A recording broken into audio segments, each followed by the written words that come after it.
প্রথমেই আমি ধন্যবাদ জানাতে চাই আজকের অনুষ্ঠানের প্রধান অতিথি অধ্যাপক মোহাম্মদ আনোয়ার হোসেন চৌধুরী, চেয়ারম্যান মাধ্যমিক এবং উচ্চ মাধ্যমিক শিক্ষা বোর্ড।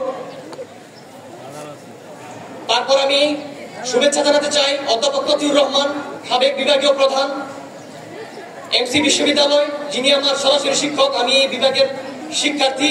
আমি বিশেষভাবে স্যারকে আমার এলাকায় স্বাগত জানাতে চাই। তারপর আমি শ্রদ্ধা জানাতে চাই, শুভেচ্ছা জানাতে চাই এই অনুষ্ঠানের আজকে এই প্রতিষ্ঠানের সভাপতি অ্যাডভোকেট কামাল হোসেন, অধ্যাপক অধ্যক্ষ হাসিম স্যার, এছাড়াও মঞ্চে উপস্থিত বাকি সকলকে আমি সালাম জানাতে চাই। আসসালামু আলাইকুম। আমি এখানে সবাই আমার শিক্ষক, এলাকার মুরব্বী, ছোট ভাই, বড় ভাই আছে। আমি খুব বেশি কথা বাড়াবো না।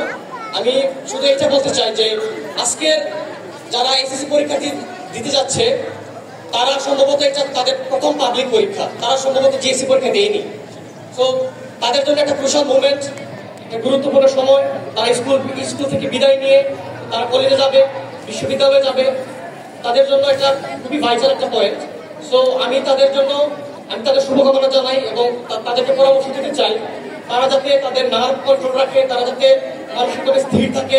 শুধু বেশি দেখা গেছে খুব বেশি পড়ালেখা করতে গিয়ে অনেকে অসুস্থ হয়ে যায় পরীক্ষার আগে। তো পরীক্ষার আগে অসুস্থ হওয়া যাবে না, এটা খুবই গুরুত্বপূর্ণ। পরীক্ষার সময় সুস্থ সবল থাকাটা গুরুত্বপূর্ণ। সো আমি চাবো তোমরা নিজেদের ফিজিক্যাল এবং মেন্টাল হেলথের দিকে গুরুত্ব দিবা। এবং আমি আরেকটা কথা বলতে চাই, এই প্রতিষ্ঠানের ইতিহাস অনেক সমৃদ্ধ।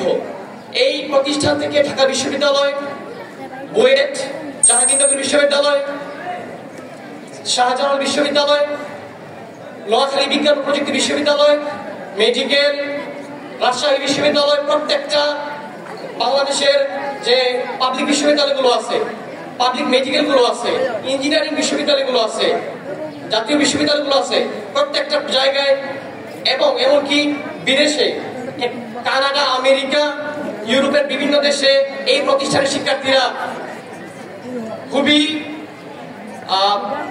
সাফল্যের সহিত নিজেদের যাত্রা অব্যাহত রেখেছে। সো তোমরা তাদের কাছ থেকে অনুপ্রেরণা পাওয়ার কথা।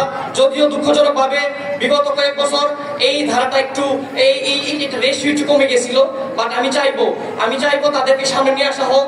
আমি চাইবো যারা এই এলাকার কৃতি সন্তান, যারা এই এলাকার অনুপ্রেরণামূলক, যারা এলাকার জন্য ভালো কিছু করতে পারে, যারা পরামর্শ দিতে পারে, তাদেরকে সামনে নিয়ে আসা হোক, যাতে এই স্কুলের বর্তমান শিক্ষার্থীরা অনুপ্রেরণা পায় তাদের পরবর্তী জীবনে। আমি হলফ করে বলতে পারি এই বিদ্যালয়ের বেশিরভাগ শিক্ষার্থী জানেই না একটা পাবলিক বিশ্ববিদ্যালয়ে পরীক্ষা দিতে গেলে কি কি রিকোয়ারমেন্ট লাগে, কোন ধরনের রেজাল্ট লাগে, কি নিয়ে পড়তে হয়, কোন সাবজেক্টগুলোতে বেশি জোর দিতে হয়। সো এইটা খুবই গুরুত্বপূর্ণ, কারণ আমার এলাকার একটা প্রতিষ্ঠান, একটা ঐতিহ্যবাহী প্রতিষ্ঠানের শিক্ষার্থীরা এতটা আনপড়া থাকার কথা না, কিন্তু বিভিন্ন কারণে, বিভিন্ন রাজনৈতিক, পারিপার্শ্বিক, সামাজিক কারণে হয়তো সেটা হয়ে ওঠেনি। ইনশাআল্লাহ অ্যাডভোকেট কামাল হোসেনের নেতৃত্বে সেটা পুনরুদ্ধার হবে। এই স্কুলের সমৃদ্ধি, এই স্কুলের গর্ব সবকিছু পুনরুদ্ধারিত হবে। এ বলে আমি আমার সংক্ষিপ্ত বক্তব্য এখানে শেষ করছি। আসসালামু আলাইকুম।